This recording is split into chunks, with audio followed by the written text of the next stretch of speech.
प्यारे सज्जनों, सुख एक आंतरिक दशा है।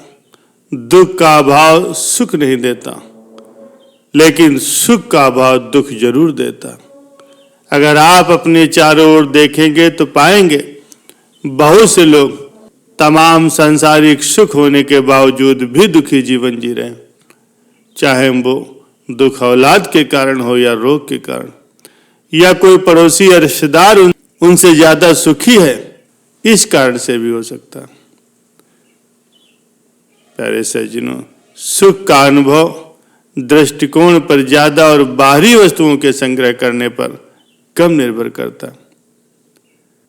चूंकि आदमी की इच्छा अपने पास सबसे अच्छा और सबसे बड़ा होने के चक्कर में वो अपनी नींद तक को उड़ा देता।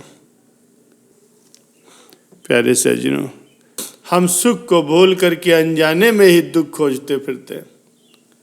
लोग और ज्यादा पाने के चक्कर में हमेशा दुखी रहते हैं। एक संत अपना भव्य आश्रम बनाने के लिए धन दान लिया करते थे। वो अपने शिष्य को साथ लेकर के धन जुटाने के लिए लोगों के पास जाया करते थे। एक बार घूमते घूमते वो सूफी संत राबिया की कुटिया में जा पहुंचे।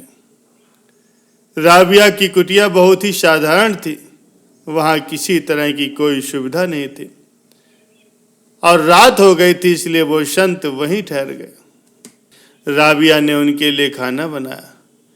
खाने के बाद संत के सोने के लिए राबिया ने एक तख्त पर दरी बिछा दी और तकिया दे दिया। खुद वो जमीन पर एक टाट बिछा करके सो गए। थोड़ी ही देर में राबिया गहरी नींद में सो गई, लेकिन संत जी को नींद नहीं आ रही थी।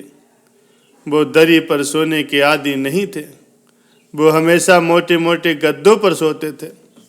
संत सोचने लगे कि जमीन पर टाट बिछा करके सोने के बावजूद भी राबिया को गहरी नींद आ गई और उन्हें तख्त पर दरी बिछी होने के बावजूद भी नींद नहीं आई। ये बात उन्हें देर रात तक मथती रही। सुबह जल्दी उठ करके राबिया ने अपने हाथ से कुटिया की सफाई की और चिड़ियों को दाना डाला।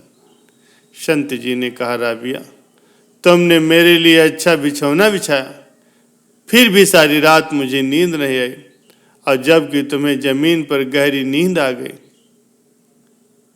इसका क्या कारण है? राबिया बोली, महाराज, जब मैं सोती हूं तो मुझे पता नहीं होता कि मेरी पीठ के नीचे गद्दा है या टाट।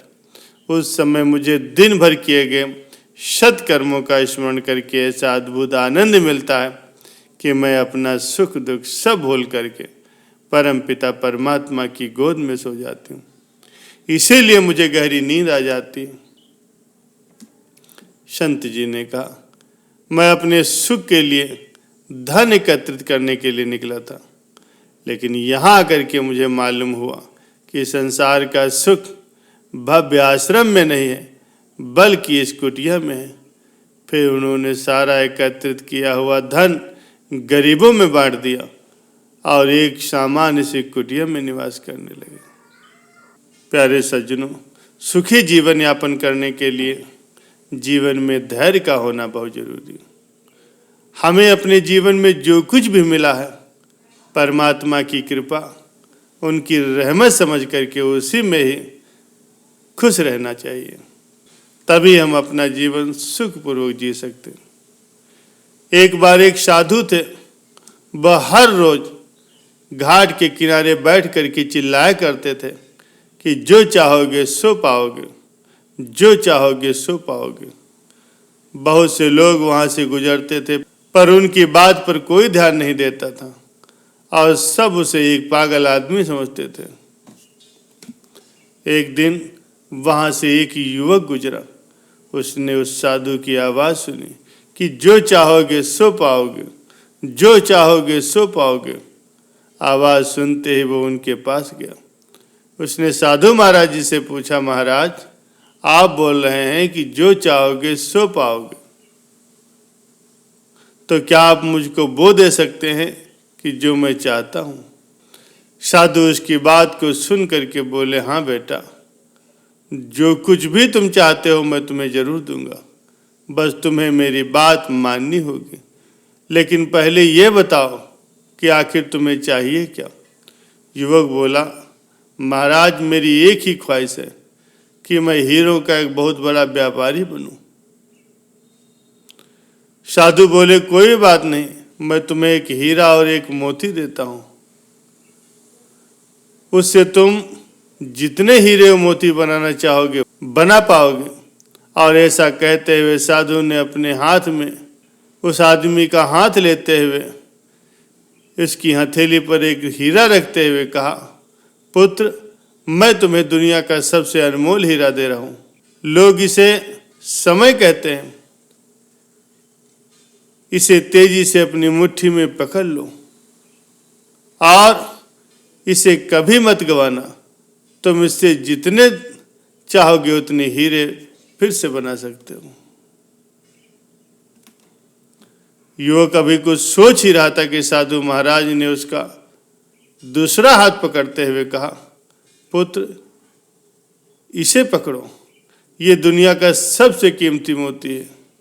लोग इसे धैर्य कहते हैं। जब कभी भी समय देने के बावजूद भी परिणाम न निकले तो इस कीमती मोती को धारण कर लेना। याद रखना, जिसके पास ये दोनों मोती हैं इस दुनिया में कुछ भी प्राप्त कर सकता है।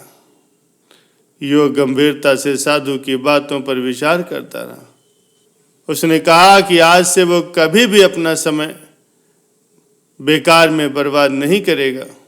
और ऐसा सोच करके उसने हीरों के एक बहुत बड़े व्यापारी के यहाँ काम करना शुरू कर दिया और अपनी मेहनत और ईमानदारी के बल पर एक दिन खुद भी हीरो का वो बहुत बड़ा व्यापारी बन गया।